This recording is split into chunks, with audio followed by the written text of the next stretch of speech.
40 miles northwest of Washington, D.C. is rural Washington County, Maryland. Here sits the township of Sharpsburg. It lies snugly between the Potomac River and the Antietam Creek. And on this spot, in September of 1862, a great battle of the American Civil War was fought. The story of this battle begins over 300 million years ago, when a great tectonic upheaval gave birth to the Appalachian Range. Its mountains created barriers in the land and a natural corridor from south to north. As the millennia passed by, erosion shaped this ground into the wildly undulating contours you see today. It also exposed rugged limestone outcroppings all over the area. Several rivers, including the Antietam Creek, meandered down this valley, carving their own unique signature on the landscape. Approximately 16,000 years ago, the first humans appeared in North America. Some of these people became the Algonquin family of Native American tribes. And some of these tribes settled in the valley. For centuries, these indigenous people were the sole occupants of this future battlefield. Their artifacts can still be found in local caves and newly plowed fields. The first white men appeared in the area in 1735, and the town of Sharpsburg was founded in 1763. These settlers were English and German immigrants mostly. They found this fertile valley was ideal for raising livestock and crops, and the surrounding rivers provided an abundant source of natural power. At about this same time, a family by the name of Miller settled just north of Sharpsburg and built a farmstead. David R. Miller would own the family farm by the middle of the 19th century, and in this 30-acre field he would yearly grow a stand of fine corn. In 1851, another local farmer, Samuel Mumma, donated a portion of his land for a new church on this site. German Baptists here erected their simple place of worship. They were called the Dunkards because of their tendency to completely immerse their parishioners in water during baptisms. The Dunkards were pacifists who built their churches with no steeple because they were thought to be too ostentatious. Year after year, the local farmers used this road as a shortcut to get their corn and wheat to the grist mill on the Antietam Creek.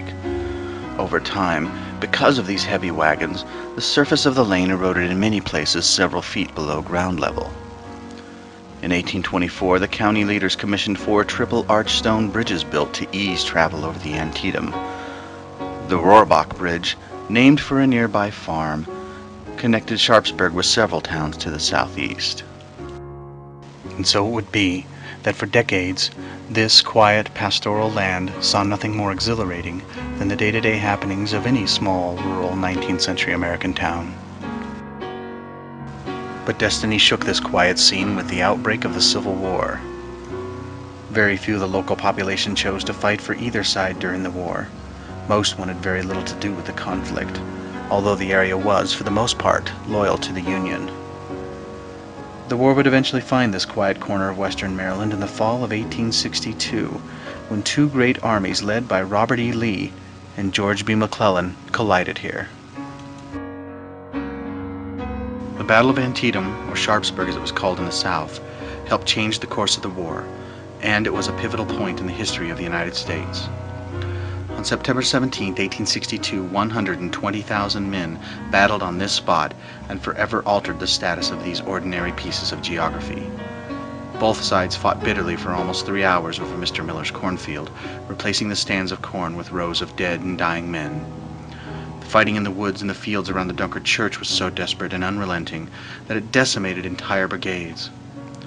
The sunken road was a site of such savage and sustained warfare that it was said the dead and wounded men lay in it 4 and 5 deep.